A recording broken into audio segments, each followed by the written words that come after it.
My self doctor Mahesh Kumar Paliwal, assistant professor in chemistry, government girls college Jammu. बच्चों, आज हम BSc part third का जो चैप्टर चालू कर रखा है, solution, dilute solution and colligative property, उसमें हम कॉलिगेटिव प्रॉपर्टी की पहली प्रॉपर्टी पढ़ रहे हैं। और कॉलिगेटिव प्रॉपर्टीज़ के बारे में मैंने आपको पहले बताया था कि कॉलिगेटिव प्रॉपर्टीज़ ऐसी प्रॉपर्टीज़ होती हैं जो पदार्थों की कणों की संख्या पर निर्भर करती है, न कि उसकी मात्रा पर। पदार्थों की मात्रा पर निर्भर करती है, न कि उसकी प्रकृति पर। तो ऐसे गुण जो पदार्थों की प्रकृति पर निर्भर न कर कर पदार्थों की मात्रा या कणों की संख्या पर निर्भर करते हैं, वे जो गुण जो हैं वो कॉलिगेटिव प्रॉपर्टी कहलाते हैं।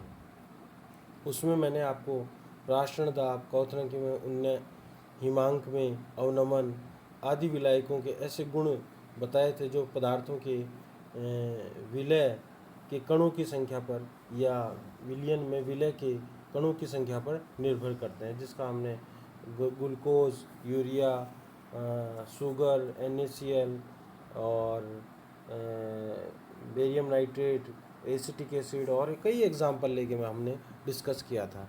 तो आज हम बात करते हैं वाष्प दाब का अपेक्षित अवनमन, relative lowering in vapour pressure. तो इसके बारे में बात करते हैं कि relative lowering in vapour pressure क्या होता है। वेपर प्रेशर मैंने वैसे ही आपको समझा रखा है। वेपर प्रेशर होता क्या है कि जब किसी वाष्प को, किसी द्रव को आप किसी पात्र में रखते हैं तो वह ऊपर उठता है, उसकी एस्केपिंग टेंडेंसी होती है, ऊपर उठने की उसका नेचर होता है, उसकी प्रकृति होती है। अगर उस पात्र को हम बंद कर देते हैं तो जो द्रव है वो तो ऊपर उठेगा और उसके वेपराइज होने का जो टेंडेंसी है वो उसकी रहेगी। परंतु जैसे जैसे समय बीतता जाता है, क्योंकि हमने पात्र को बंद कर रखा है, तो अब वेपर जो है वो एनवायरनमेंट में नहीं जा सकेगी। तो अल्टीमेटली जो है उस पात्र में ही दबाव बनता रहेगा, उस पात्र में ही वो वेपर जो है वो इकट्ठी होती रहेगी और वह फिर द्रव पे दबाव डालेगी, क्योंकि बंद है। और वाष्प ऊपर रहेगी और द्रव नीचे रहेगा, तो द्रव पे दबाव डलेगा। ये जो दबाव होता है, जो वाष्प द्वारा द्रव की सतह पर डाला जाता है, यही क्या कहलाता है? वाष्प दाब कहलाता है। तो हम बात करते हैं, यदि बंद पात्र में द्रव का वाष्पीकरण होने दिया जाए तो कुछ समय पश्चात साम्य अवस्था में वाष्प के अणुओं द्वारा उत्पन्न किया गया दाब वाष्प दाब कहलाता है। अब देखिए, हम बात करते हैं किसी सॉल्वेंट या विलायक में अवाष्पशील विलय मिलाने पर समान ताप व दाब पर विलायक के वाष्प दाब में कमी आती है। हम अगर किसी शुद्ध विलायक में अगर विलय मिलाएंगे तो विलायक का जो वाष्प दाब है वह कम हो जाएगा। आप जानते हो विलायक जो होता है उसकी मात्रा अधिक होती है और विलय की मात्रा कम होती है। सामान्यतः आपने ये उदाहरण देखा भी होगा कि जब दूध उबलता रहता है और उसमें आपने चीनी या कुछ भी डाल देंगे, पानी की 2 बूंद भी डाल देंगे तो वह नीचे बैठ जाएगा। तो अगर आप बाहर से विलय मिला देते हैं तो वाष्प दाब का मान कम हो जाता है। अतः विलायक के वाष्प दाब में कमी जो है वह विलय की मात्रा या विलय के मोल भिन्न के समानुपाती होगी। तो विलायक के वाष्प दाब में जो है उसको हम P माइनस पी एस लिख सकते हैं, क्योंकि यहाँ पर P जो है वो शुद्ध विलायक का वाष्प दाब है, जबकि PS जो है वो विलयन का वाष्प दाब है और X2 जो है वो विलय की मोल भिन्न है। जो है हमने लिखा है P minus P S is directly proportional to the X2, और X2 जो है वो विलय की मोल भिन्न होगी। अब वॉन बेबो के अनुसार ताप बढ़ने के साथ साथ P का मान तेज़ी से बढ़ता है। जैसे ही आप ताप बढ़ाएंगे तो विलायक जो है वह तेज़ी से ऊपर उठने का प्रयास करेगा और ये यूँ कहिए कि उसका वाष्पीकरण तेज़ी से होने लगेगा ताप बढ़ाने पर। लेकिन किसी तनु विलयन के लिए P minus P S upon P, और ये कहलाता है relative lowering in vapour pressure, यानी कि विलायक के वाष्प दाब में कमी अपॉन शुद्ध विलायक के वाष्प दाब को हम relative lowering in vapour pressure कहते हैं, वाष्प दाब का अपेक्षित अवन कहते हैं। जो है ताप का कोई प्रभाव नहीं होता। इस पर relative lowering in vapour pressure का relative lowering in vapour pressure पर ताप का कोई प्रभाव नहीं होता है वैन बॉबे के अनुसार। अतः राउल्ट्स लॉ और वैन बाबू के अनुसार क्या हो जाएगा, P minus P S upon P is equal to x2, जो समीकरण 1 में है। x2 को अपन लिख सकते हैं n upon n plus capital N, जहाँ स्मॉल n जो है वो विलय के मोलों की संख्या है, जबकि कैपिटल N जो है वो विलायक के मोलों की संख्या है। वैसे भी मैंने आपको बता रखा है कि मोल भिन्न निकालने के लिए हम क्या कहते हैं, किसी अवयव के मोलों की संख्या बटावा कुल मोलों की संख्या। तो हमारे पास विलयन में 2 अवयव हैं, एक विलय और एक विलायक।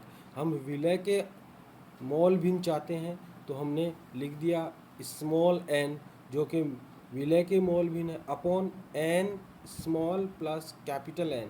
स्मॉल n हो गया विलय के मोलों की संख्या और कैपिटल N हो गया विलायक के मोलों की संख्या। तो हमारे पास कुल मोलों की संख्या ये हो जाएगी। यदि नेक्स्ट कंडीशन, यदि अत्यंत तनु विलयन हो तो विलय के मोलों की संख्या विलायक के मोलों की संख्या में से बहुत कम होते हैं, बहुत वेरी वेरी डाइल्यूट सॉल्यूशन हो। जैसे मान लो हमारे पास क्या हो 0.0001 n का सॉल्यूशन हो, तो अब हमारे पास तो क्या हो गया, एक 10,000वां भाग हो गया, या यूँ कहिए कि एक पार्ट तो है विलय का और 10,000 पार्ट है विलायक का। तो उस स्थिति में हम विलय के मोलों की संख्या को इग्नोर कर सकते हैं जो उसमें टोटल कंट्रीब्यूशन करेगा। तो इक्वेशन जो 2 है वो अब निम्न रूप में हो जाएगी। उसके कारण से क्या हो जाएगी, P minus P S upon P is equal to हो जाएगा n upon capital N। n मैंने आपको बताया स्मॉल n जो है विलय के मोलों की संख्या बटावा कैपिटल N है विलायक के मोलों की संख्या है। अब देखिए ये हमारे पास वाष्प दाब अवनमन का फॉर्मूला आ जाएगा। वाष्प दाब का अवनमन फॉर्मूला हमारे पास ये हो गया। अब वाष्प दाब अवनमन द्वारा हम अणुभार भी ज्ञात कर सकते हैं। कैसे ज्ञात कर सकते हैं, देखिए हमारे पास फॉर्मूला है P minus P S upon P is equal to है small n upon capital N। अब जो स्मॉल n है वो किसके बराबर हो जाएगा, n मोलों की संख्या आप जानते हो वो है वेट अपॉन मॉलिक्यूलर वेट। तो स्मॉल n जो है वो विलय के मोलों की संख्या हो जाएगी स्मॉल w विलय का भार ग्रामों में अपॉन स्मॉल m विलय का आणविक द्रव्यमान। तो हमारे पास जो है वो ये हो जाएगा small n is equal to हो जाएगा small w upon small m। इसी प्रकार capital N is equal to हो जाएगा capital W upon capital M। Capital W का मतलब हो गया विलय का भार ग्रामों में और स्मॉल m का मतलब हो गया विलायक का भार जो है ग्रामों में। तो अब हम इसकी वैल्यू रख देंगे तो हमारे पास फॉर्मूला आ जाएगा जो समीकरण 5 में बताया हुआ है, P minus P S upon P is equal to small w upon small m into 1 upon capital W into capital M। और देखिए ये वाला जो है small w upon small m into 1 upon W जो है वो मोलिलिटी कहलाता है, या यूँ कहिए कि विलय के मोलों की संख्या अपॉन विलायक के भार ग्रामों में हो तो वह मोलिलिटी कहलाती है। या यूँ कहिए कि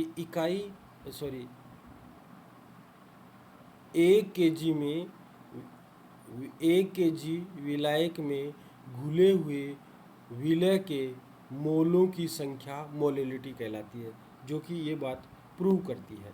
तो इसको हम स्मॉल m यहाँ पर देखिए विलय के भार ग्रामों में नहीं है, ये मोलिलिटी को प्रदर्शित करता है। तो P minus P S upon P is equal to small m into capital M हो जाएगा, जहाँ small m molality of solution है।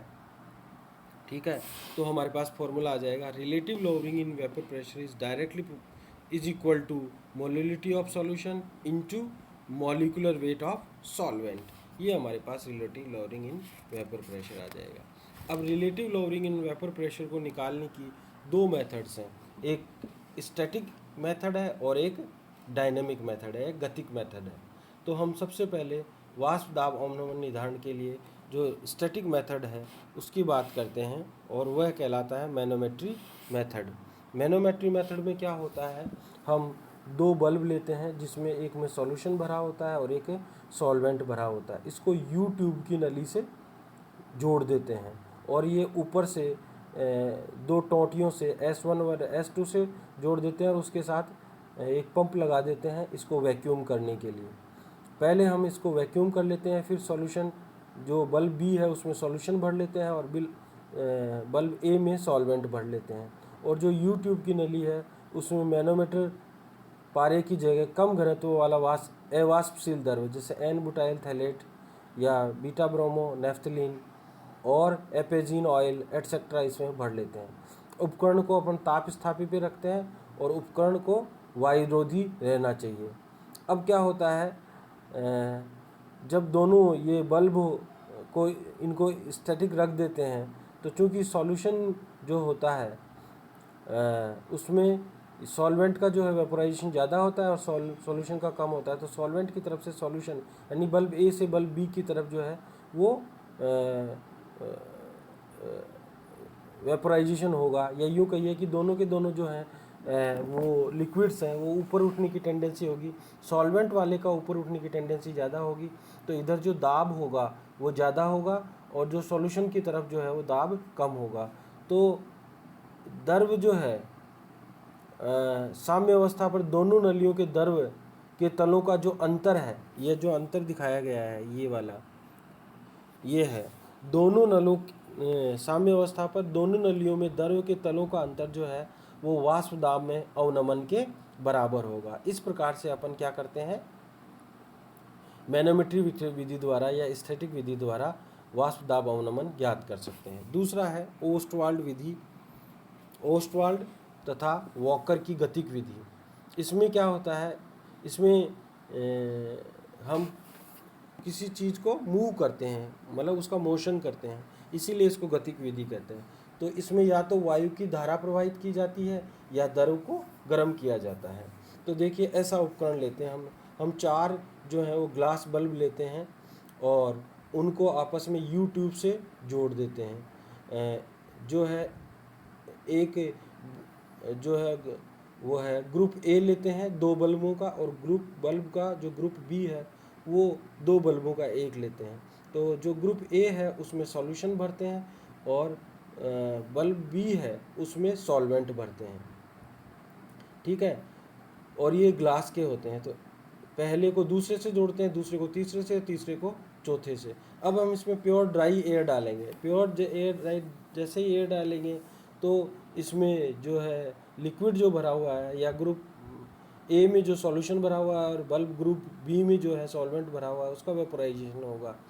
तो जो सॉल्यूशन है उसमें जो है वाष्पीकरण जो है वो कम होगा, और जो बल्ब ग्रुप बी है यानी कि सॉल्वेंट वाले बल्ब ग्रुप है उसमें वाष्पीकरण ज़्यादा होगा, ठीक है। तो अल्टीमेटली जो है वो फ्यूज्ड जो CaCl2 भरा हुआ है यूट्यूब में, जिसको थर्मोस्टेट में हमने रखा है, उसमें जाकर ये जो है वेपर जो गई है वो क्या हो जाएगी, इसमें अवशोषित हो जाएगी, या जल वाष्प जो है वो इसमें अवशोषित हो जाएगा अगर हमने वाटर अगर एज ए सॉल्वेंट लिया है। तो जो बल्ब के ग्रुप ए के भार में कमी आएगी वह डायरेक्टली प्रोपोर्शनल होगी PS के, और बल्ब ग्रुप बी के भार में जो कमी आएगी वो होगी directly proportional P minus PS के। तो bulb group A plus B के भार में कमी जो होगी वो हो जाएगी PS plus P minus PS के। तो PS से PS कट जाएगा, तो जो है वो bulb group A plus B के भार में कमी जो हो जाएगी वह डायरेक्टली प्रोपोर्शनल हो जाएगी P के। अतः बल्ब ग्रुप B के भार में कमी P माइनस PS है और बल्ब A प्लस बी के भार में कमी P के बराबर है। तो हमारे पास फॉर्मूला हो जाएगा P minus PS upon P, जो कि relative lowering in vapour pressure कहलाता है। इस प्रकार से अपन relative lowering in vapour pressure निकाल सकते हैं। अब देखिए हम इसको वैल्यू कैसे निकालेंगे। फ्यूज CaCl2 जल वाष्प को अवशोषित कर लेता है और इस प्रकार फ्यूज CaCl2 वाली U ट्यूब के भार में होने वाली वृद्धि व B के भारों में होने वाली कुल कमी के बराबर होगी। अतः CaCl2 युक्त नलियों के भार में वृद्धि जो है वो P के डायरेक्टली प्रोपोर्शनल होगी। अतः हम क्या कह सकते हैं, B बल्ब के ग्रुप के भार में कमी P - PS अपॉन CaCl2 युक्त नलियों के भार में वृद्धि जो हो जाएगी P के बराबर हो जाएगी। अब जो है बल्ब व व्यू ट्यूब को अलग अलग तरीके से तोल लेते हैं और उनकी वैल्यू रख देते हैं। अतः यह प्रयोग जो है वो किसी भी टेम्परेचर पर भी किया जा सकता है, क्योंकि हमने पहले ही बताया relative lowering in vapour pressure वो ताप पर निर्भर नहीं करता। इस प्रकार से अपन क्या निकाल सकते हैं, वाष्प दाब का अवनमन का निर्धारण कर सकते हैं मैनोमेट्री विधि द्वारा और ओस्टवाल्ड व वॉकर की गतिक विधि द्वारा। एक स्थैतिक विधि है और एक गतिक विधि है। परीक्षा में कई बार ये पूछ लिया जाता है relative lowering in vapour pressure क्या होता है, इसके लिए गणितीय सूत्र निकालिए तथा इसके लिए गतिक विधि का वर्णन कीजिए। तो आपको गतिक विधि का मतलब ओस्टवाल्ड और वॉकर की विधि है। इस प्रकार से आप इसका निर्धारण कर सकते हो। अब नेक्स्ट जो है वो नेक्स्ट क्लास में करेंगे हम, और उसमें विसरण और प्रासरण अर्धपारगम्य झिल्ली ये करेंगे, और अगर समय रहा तो हम प्रासरण दाब का मापन भी इसी में करेंगे। ठीक है, धन्यवाद।